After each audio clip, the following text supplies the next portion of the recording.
Hi, I'm Malcolm Stern, and in conjunction with my friends John and Sandra Wilson from Online Events, we're creating a series of podcasts called Slay Your Dragons with Compassion.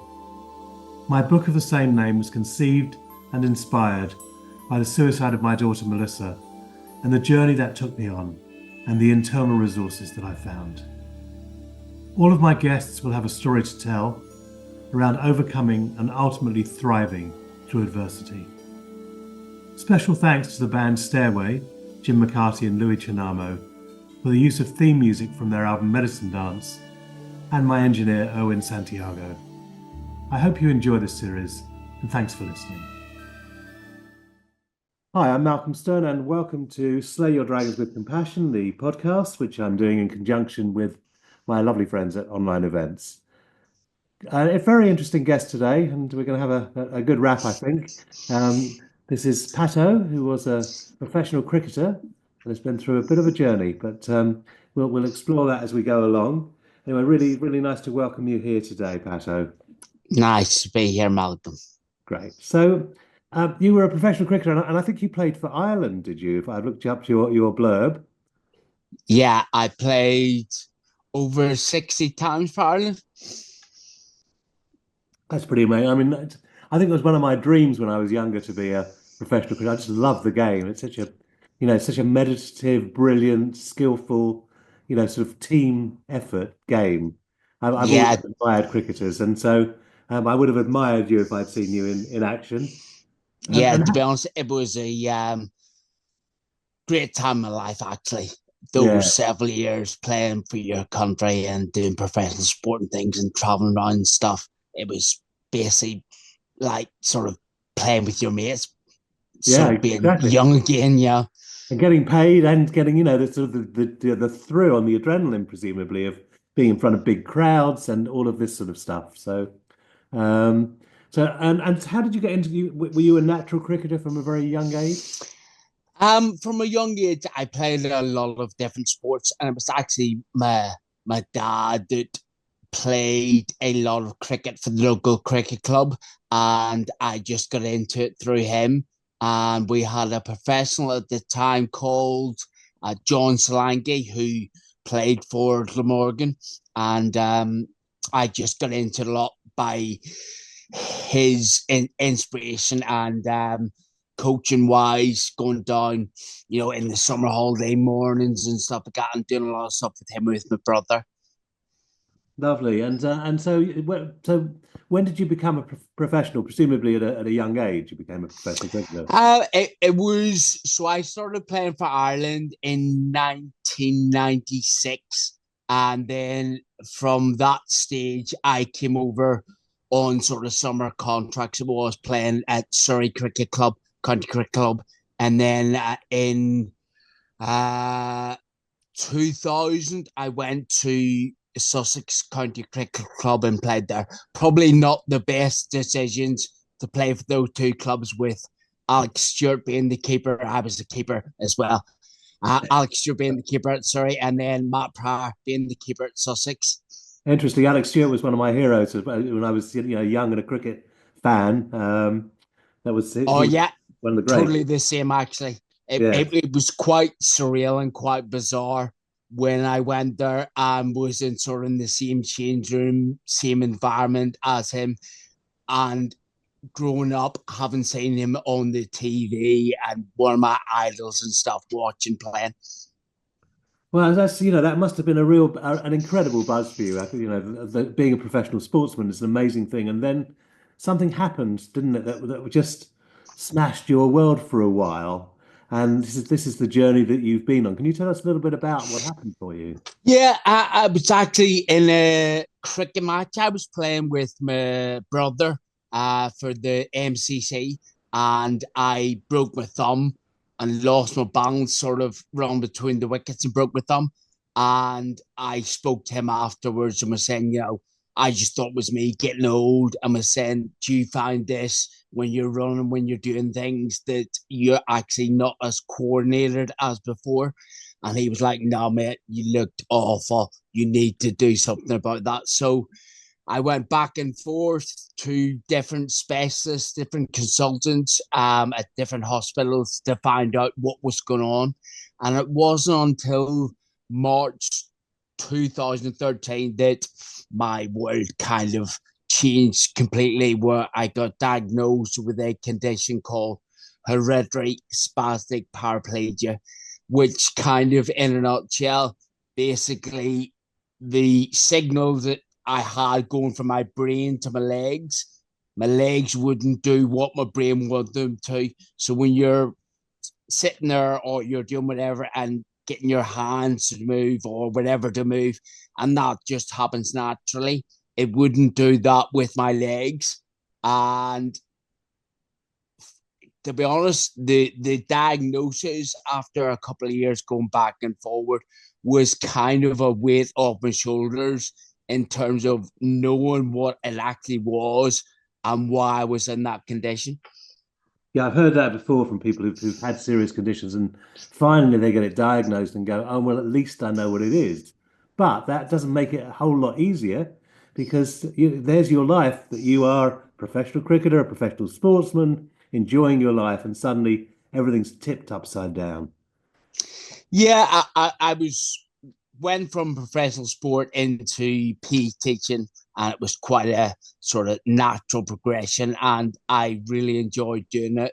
And it sort of got to a stage where I was motivating other people and the kids and the pupils to actually take up sport no matter what level you're playing at, because I'm a big advocate at the time then, and even more so now, of how important it is the physical activity and everything else that comes with it and the environment that comes with it and how much it progresses you as a person.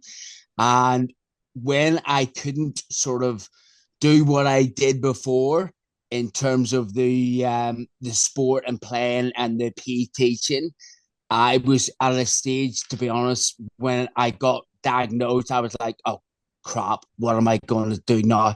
And this is where actually the school that I work at were very good and very accommodating in terms of what I could do. So I did a lot of work, and my role changed around the school with doing stuff with charity stuff, with alumni, with teacher training, with partnerships, all stuff like that. And then it wasn't until sort of 2018 when it was until then, it was only my close friends and family that knew I had the condition, because you wouldn't have known any difference in my demeanor, to be honest. It wasn't until I needed walking aids to get around that I let people know exactly what was happening with me. I mean, we're already hearing an immense strength of character, Patto, that that you've got to have a strength of character to be a professional sportsman, to hit at that level. You've got to have something in you that drives you. And it sounds like you managed to morph into what you needed to do to make your life still worthwhile. And Yeah, it's sorry, Malcolm. It sounds a bit bizarre in that I actually kind of regard myself as being lucky, as strange as that yeah, sounds. yeah. Where me getting this condition was in the realms of, I don't know, win the lottery. That's not really the lucky bit. Where I sort of regard myself as being lucky is over the last 20 odd years, I've unknowingly or subconsciously been developing the skill of resilience to be able to cope a hell of a lot better with my condition. That's very moving. I feel sort of touched at a really deep level by you, Patto. So, and it's the basis of this podcast was that I had to find resilience to deal with the suicide of my daughter, and I think we get given gifts by life. We don't see them as gifts necessarily. We often see them as like these terrible torments that we have. But something very beautiful has happened for you. And then I think you had an experimental operation at some point. So you were going to be paralyzed for life, was what you were told. Yeah, basically it was around 2021 when the consultant at Queen's Hospital in the National Hospital for Neurology in Queen Square, um, the consultant was like, you have got, it's called spastic paraplegia gene 7, which regardless of sort of what's going to happen, you're going to be in a wheelchair. So my progression was going down, using walking aids, having to use the wheelchair more and stuff. And it was actually quite sort of, I don't know, serendipitous that a friend of mine, ex-colleague at a school I taught him before, contacted me out of the blue to see how I was getting on. And as part of that conversation, he said a friend of his was just back from America, having had an operation and had a condition similar to mine. Long story short, it was exactly the same condition. So after much financial upheaval, I went out to St. Louis in America and had an operation which severed two-thirds of the nerves in my spine that lead to your brain, that are responsible for leg movement. And through hard and painful rehab, I'm trying to learn new pathways to ultimately walk unaided again. I can walk 20, 30 meters on crutches at the minute, albeit pretty slowly. That makes such a difference, not having to be in my wheelchair all the time. So for accessibility into places, getting around and getting out of places makes such a difference. And I think you ran a marathon or you walked a marathon at one point. Can you tell us a Yeah, bit about well, it that? was like I walked. It was 5K. I walked 5K, and it was my daughter that firstly did 2 half marathons to raise funds to go out and get the operation. Once I kind of knew that I could do it, and she actually raised just over 20 grand for me to go out there, which was amazing to be honest. The average time I reckon for sort of 5K running is about 25 minutes. I did it with a three-wheeled walker and it took me just under 9 hours. Wow. I mean, it's real, resilience is the word you use, and resilience is the word I hear. But actually, you're setting an example that we do not have to be crushed by the things that happen to us, that actually we can find ways. I mean, look at the extraordinariness of, first of all, the synchronicity. And Jung said that everything is synchronicity. The synchronicity of someone knowing someone who'd had a similar operation in the States. And then of your daughter's love and care for you, that she raised money for you to go out and do what you needed to do to give yourself a fighting chance. Yeah, it's what you said earlier actually is very true in terms of, I don't know, perspective and how you view things, how you look at things. So when this happened to me, and pretty much I couldn't take salary sport at my school anymore, which I really loved doing.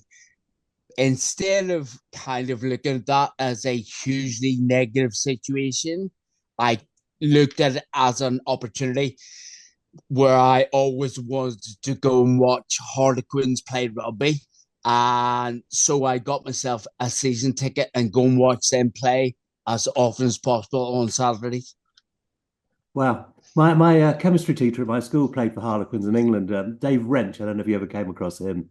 Right, okay, This is a cool. long time ago because I'm looking back at my school days in the 1960s. So, but he was Yeah, he was a Harlequins player.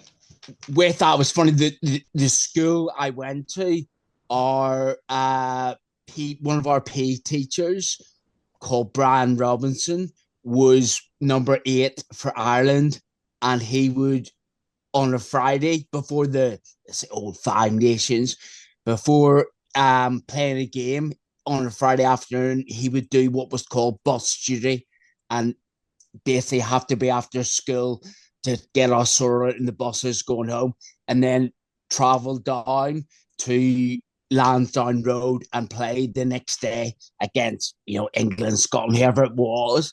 And Yeah. this was actually in the amateur era. It was very bizarre and very funny to see that you were with him on a Friday afternoon, and then on a Saturday, I was watching the game on like BBC or whatever it was, and he was playing for Ireland in Amazing. front of like 70, 80,000. Yeah, lovely, lovely. And so you've come a hell of a distance, and you've probably got a hell of a distance to go still. Do you have a prognosis of what your future looks like at this stage? Yeah, I'm kind of, to be honest, close to baseline in terms of what I can do. I do, as I said earlier, I do a lot of rehab and push through things and doing what kind of is hard at the minute. I know will make things easier for myself in the future. And I suppose that can be said of anything in life in terms of doing what is hard now will hopefully make things easier for yourself further down the line. So what I would take out of it is not taking the easy option now, which I know will make things harder for myself in the future. Yeah. In terms of, I can see little improvements every sort of 3, 4, 5 weeks. It's not a linear curve at sort of an upward spiral or upward straight line. I have a lot of plateaus, and it's getting my head around the fact that you do have plateaus, even though I'm doing a lot of work and getting through a lot of rehab and stuff.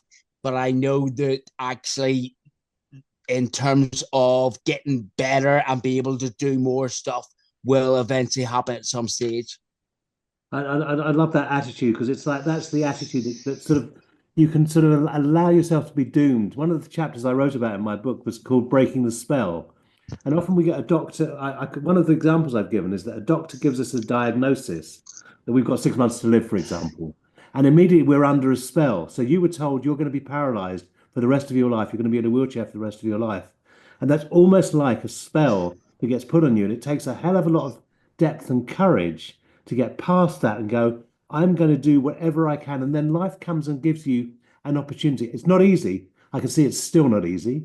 And I can hear it's still not easy. But what I hear is this immense resolve that actually your character is being formed by what's happened to you and is still being formed by what's happened to you.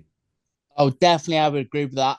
And the big thing that I've kind of realized over the last, I don't know, 10 years, whatever it is that the one thing, and I would say this inspirational talks and things that go out to and do with schools and companies and stuff, the one thing you're in control of is how you respond to any situation you're in. That's the only thing that you're really in control of. So, for one, I know of a better phrase, if I responded to my situation by being a dick, why would people want to be around me? Yeah. I'm convinced the huge help support I've had is because I haven't wallowed in self pity. I've tried to get on with things, like you said there, you know, basically not looking back at what I could do, but looking forward at what you actually can do now, and that is so powerful. Mm. So there's a delicate balance, isn't there? Because I think it's like we can't just be sort of like, right, I'm going to do no whatever. There is a sort of a sense of having to grieve what you've lost, but not in the way of actually you just falling to pieces and going, oh, poor me. It's just allowing yourself to feel for what you've lost, but also allowing yourself the courage to feel, I'm going to create a future. I don't know what it is yet fully, but I'm going to create a future that's meaningful and give it everything I've got. That's what I'm hearing from you. Yeah, the big thing for me is that it's actually looking at the direction of where I'm going in life now. And to be honest, I get so much out of doing talks at different places and inspiring others and helping them sort of gain the skill of resilience. And as I said before, there, the one thing that you're in control of is your response in terms of whatever situation you're in. To me, and this could be, I know, argued for days on end. Is there a God? Isn't there a God? But to me, God is a comedian. because not only has he or she taken the attributes from me or the skills that kind of, so I'm getting a bit emotional, they kind of That's fine. they made me excel at what it did, but they're also trying to take my voice in process as your vocal cords are muscle and mine are being adversely affected by my condition. But my response to this, and again, one that I'm in control of, sorry, is to have speech therapy sessions weekly to try and combat this. It's marvelous, it's interesting, because I run psychotherapy groups. That's what I do for a living, and one of the things that often happens is I say the only swear word we don't allow in the group is sorry, Yeah, and it's like because we apologize for what's happening for us, but what I'm hearing is something that's deeply touching. I am deeply touched by you, and I think your story is an inspiration for so many people as well, including me and including the listeners and the viewers we're going to have of this podcast. You are offering hope because you're dead right. The only thing we have control over is how we respond. Life will throw us whatever curveballs it does, and we have a totally. choice how we respond. I agree. Yeah, Totally. yeah, There's, as I said, that in terms of sort of respond, like you were saying, respond to sort of whatever situation you're in. And what I've found as well over the last however many years is, and especially the last year or so, doing different talks and things, is kind of having a purpose. very good, very good. I think that's you've just hit on a real key here. For me, it's one of the there's a philosopher who said that there are four secrets to happiness in life: a sense of purpose, a sense of belonging, a confidant, someone you can talk to, and physical exercise you enjoy doing.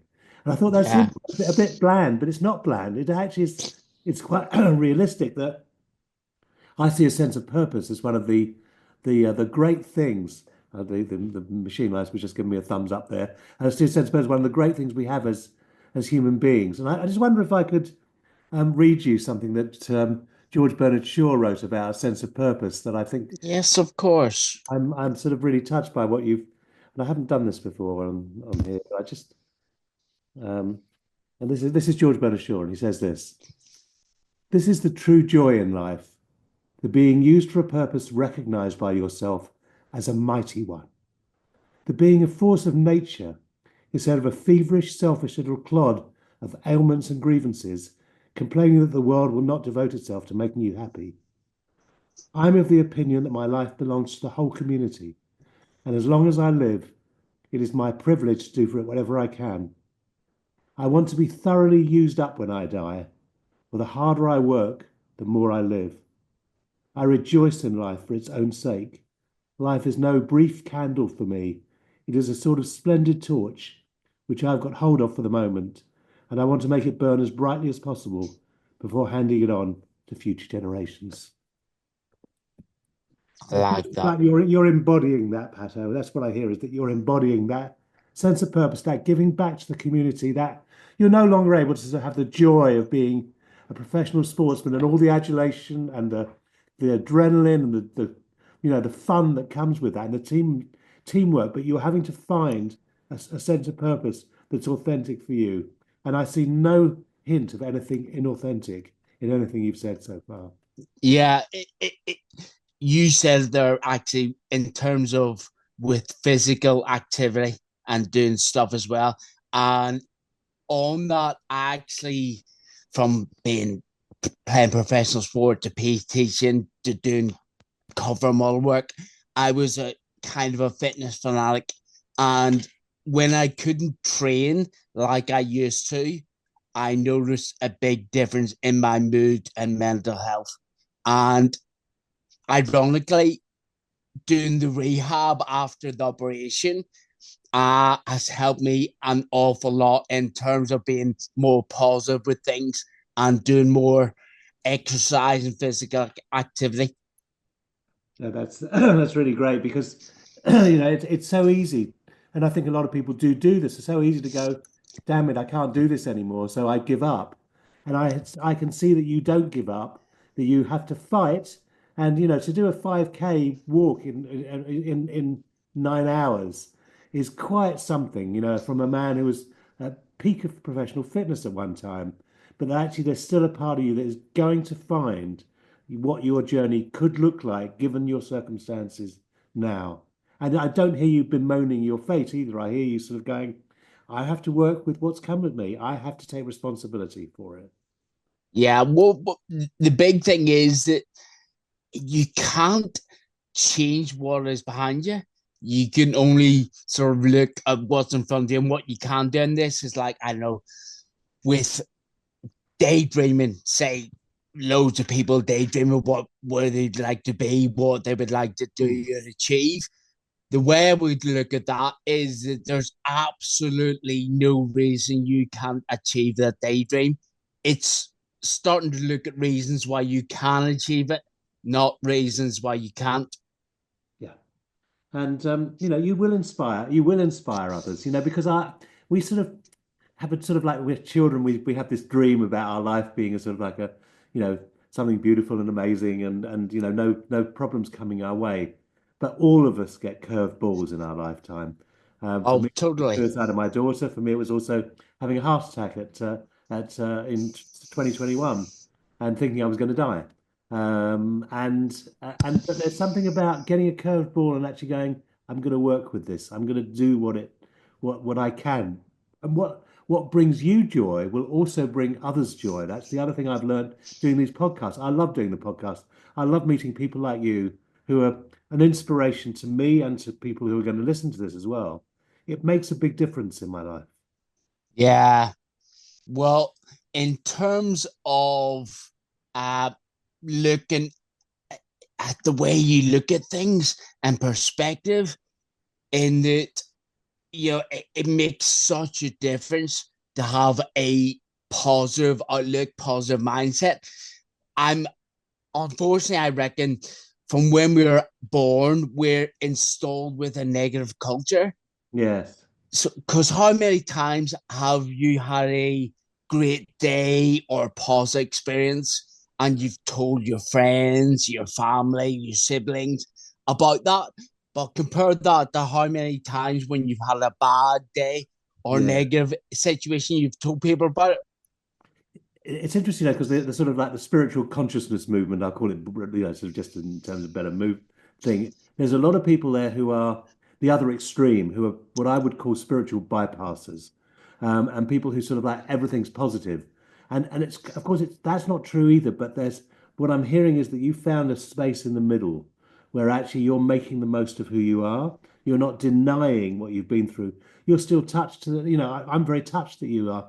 There are tears in your eyes as you're speaking because this is deeply meaningful emotional connection with your condition. And so many of us have become disembodied in this technological age.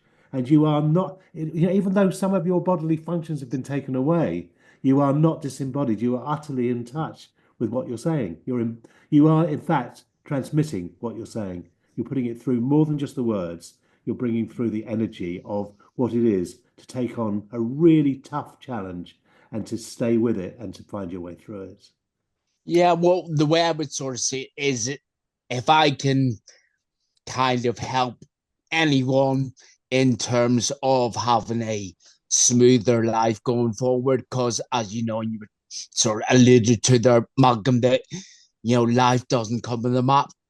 No, We'll it does all not. experience twists and turns from everyday events to more traumatic ones like the death of a loved one, serious illness, serious injury. But where most people come out the other side reasonably well is because I'm convinced is because of resilience. And if I can get more people to gain that skill, and it is a skill, it's something you can learn, it's something you can coach, you can build upon. I know I'm building upon my skill of resilience every day. And if I can get even it's just one two people to do that each time we go in somewhere, it makes such a difference. Yeah. And you playing your part in making the world a better place. It's a tiny part, of course, because it's a big place, but it's like you are playing your part. You have not been knocked out of the game by being knocked out of the game of cricket in the way that you were. Yeah, So yeah, beautiful dialogue, and I'm really touched, Pasha, that you bring such emotional honesty and integrity to this. It makes an enormous difference to me to engage with that rather than some philosophical thought. yeah.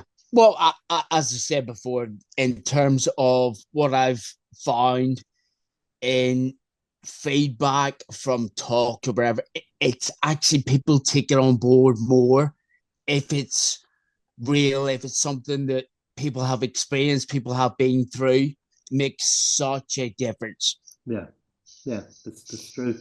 And so, are you married, by the way? So, Yeah, I'm married with three kids.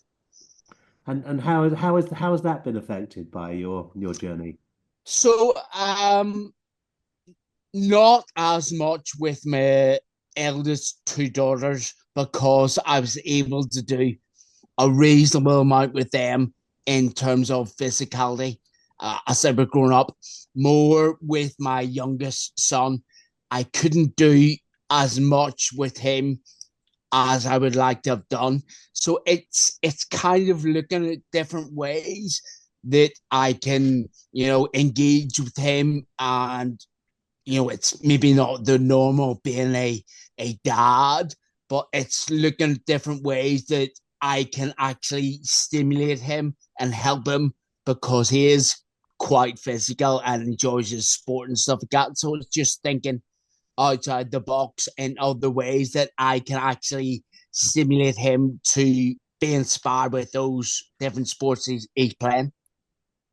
That's great. I mean, it's lovely that he's got a dad who was really a great sportsman, and he hasn't lost any of that verve, and you're enjoying that in him. I can hear that as well. Yeah. Well, he really enjoys his cricket and his rugby actually, and he's now just what is he 14? He's now just got into rugby refereeing Oh, because fantastic. he's quite astute in that his rugby's not bad, but he was like, do you know what? I don't know whether I'll go to where I want to go, and quite sort of forward thinking in terms of injuries, whatever could happen. You don't know obviously what's around the corner, but he was like, do you know what? I think I can actually make it and do a lot better Yeah. in the rugby refereeing. So that's what he's doing at the minute. And how's your wife been in the process? Because obviously it's happened to her as well through you. So I'm just Yeah, wondering well, how that's held up in the relationship. I'm quite lucky, I would say, in that she's very positive in terms of just her outlook in life in general. So she's been very good in that, right, this is how things are, this is where we are, what can we do moving forward. So I honestly have taken that kind of mindset a little bit from her in terms of, right, if she can do that and she's not the one sort of in this situation, but would be the backbone of the family type thing and keep things together, then I can do whatever I need to do for her. That's lovely. So we're coming towards the end of our podcast, and I can't remember enjoying a podcast more than this Oh, one with cool. you. I'm glad. Because I really I, enjoyed it. I'm, Apart from getting a bit emotional and I not love, no, realizing excuse me. Can you how add, high my voice including can getting go. emotional? I love that we get emotional. We've been taught to stop all that in our frame, to stop getting emotional. One of the reasons I run therapy groups is to help people express their emotions. Your emotions are real. They are not sort of maudlin self-pity. They're not manipulative. You are touched by what you are experiencing and exploring. And to me, that's a plus, not a minus. Yeah. Well, to be honest, the first few talks I did in schools, I got a bit emotional, talked about things, and kind of like you sort of just said there, the feedback from it was more authentic, and they took it on board more. I Yes. was kind of, I mean, as you said, sort of, it's maybe a stigma, but I was kind of embarrassed a little bit in terms of letting my emotions get the better of me when I've been, in the teaching environment or environments where I could get up and speak, and I know I can speak confidently in front of people. So I was kind of annoyed at myself that that happened. But when it happened, when I kind of look back on it, it was, I was thinking, you know what? Actually, that's not a bad thing that that happened. That happened for a reason. Brilliant. And I just want to tell you a little story about that I discovered about letting my emotions come through just before we come to our closing bit. So when my daughter Melissa was born, we thought she was going to die in the womb. She it was it ended up being a cesarean from being a home birth, and I went to the hospital and they handed me this baby that had come through, and I took her in my arms and I felt my emotions rising. But because I was in a room full of strangers, I blocked it. And at that moment, I made a resolve that in my life, I am going to allow my emotions to come through. So when Melissa died, and I give talks quite a bit, when Melissa died and I gave a talk and I felt emotions come, I let them be part of the talk. And that felt Yeah. a real plus. And when my dad died and I gave the eulogy at his funeral, I allowed myself to sob through it because that was what was genuine and authentic. And I remember someone coming up to me afterwards and saying, God, that's really different. But I feel like we are reclaiming our emotional selves. And you are also educating people to allow your feelings to be part of what is, because there's nothing to me less interesting than a dry talk where there's no emotions that are part of it. Yeah. So I really want to honour what you've brought today, Patto. Well, that was the same. Funny you just said that. That was the same for me. My father-in-law passed away there in August, just passed, and I got up and spoke at his funeral and got quite emotional. But what I've learned is that yes, you can get emotional, but actually being able to talk and get through while That's you're the thing. emotional, that's the That's the thing. difference. Yes, that's the thing. So, Pato, the other thing I've been thinking is that there must be a book in you that's there. I wonder if you've thought about that, or whether there's anything in the waiting there in the wings. Yeah, I'm close to finishing a book at the minute, and it's a self-help book on resilience. I called it Second Innings: How to Gain Resilience, and I'm going in the process. I'll be contacting a few different editors and publishers and stuff to go over this stuff and see what area we can actually get this into. Fantastic. Well, that's great. I look forward to reading it, and I'd also be happy to endorse it if you need any endorsements as well. Brilliant, brilliant. So that's really great. So the final question I ask people, always on this podcast, is what is the dragon you've had to slay in order to become who you are? And that means what obstacles have you had to overcome in order to be who you are? And that's going to be quite a big question for you, but and I also want it spontaneous, so I don't deliberately sort of have you research it beforehand. But have you got a Yeah, response to that? it would be the physicality, Yeah. Yes. full stop, in terms of what kind of made me who I was before, was my makeup, personality, and stuff was based a lot on physicality. So I've had to, as you say, slaying your dragons, but I've had to sort of not reinvent myself, but rethink about actually how I do things, Yes. who I actually am, because you're more than just what you think you are. In terms of I'm more than physicality. I had to think about the different skills and different attributes and different things that I've learned over the last 20 or however many years, Yeah. and start to put them into practice. Well, I really hope you carry on being the inspiration you've been today on this program to so many people, and I will look out for other speaking opportunities for you as well, Pato, because I just think you've got something to say, and I Thank really you, appreciate Malcolm. you coming. I appreciate that. It's been an absolute pleasure. Thank you.